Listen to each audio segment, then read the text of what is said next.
name is Isioma Ortiz, and my partner Jasmine and I will be arguing a proposition which states that the U.S. should prohibit unlicensed civilians from owning firearms.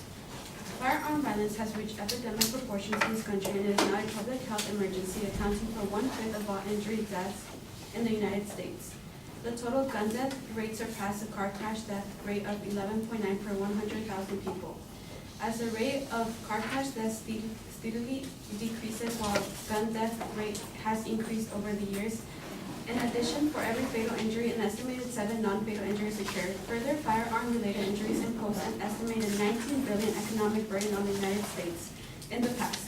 In addition to the direct health care costs, if firearm violence continues to increase, it is expected that the number of deaths from firearms will become this country's first leading cause of injury death related. Due to this, our secondary claims include 1. Prohibiting unlicensed civilians from owning firearms will decrease the amount of gun deaths. 2. Gun control laws will reduce the cost associated with gun violence. And lastly, more gun control laws are needed to protect women from domestic abusers and stalkers. To start off with our first claim, we all know about the tragedies that constantly happen with schools that are being shot up and innocent people, including kids, dying or getting injured. We oftentimes hear about these stories and mourn for the families, but nothing is ever done. The U.S. ranks for the #1 country with the most shooting incidents. And an article by the New York Times mentions that 288 shootings can be classified as mass shootings, events in which 4 or more people are shot. On average, there are about 5 school shootings each month, including episodes that were not mass shootings. This data was taken in 2009. There are still 10 years in which the shootings have not been added onto that number. And just as a reminder, these are the amount of shootings and not the number of people who have died. There is an act that was enacted in 1990, which is called the Gun-Free School Zones Act, and it prohibits unauthorized individuals from knowingly possessing a firearm at a place that individual knows or has reasonable cause to believe that it is a school zone. Clearly, this has been violated multiple times, and nothing has been done about that. In addition to the deaths caused by mass shootings, suicide rates have also increased.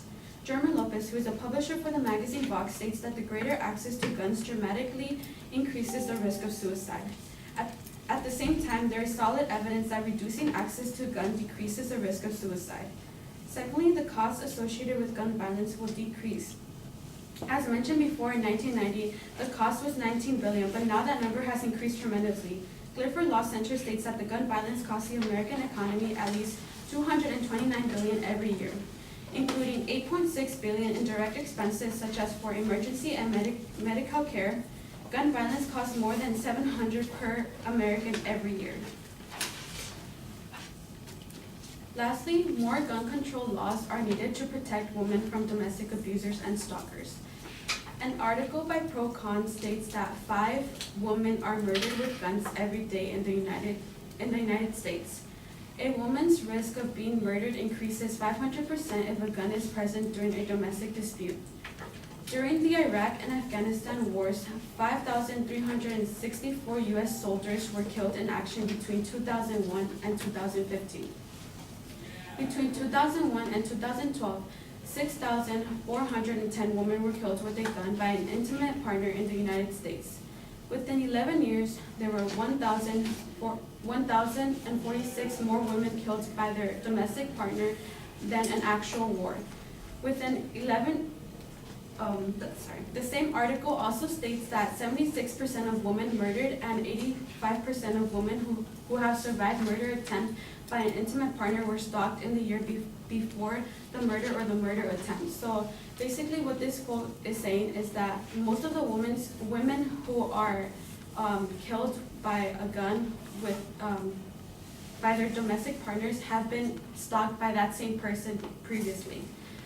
This is clearly a problem in which little to no action has been taken, and therefore my partner Jasmine and I are on the affirmative side with the proposition that once again states that the U.S. should prohibit unlicensed civilians from owning firearms.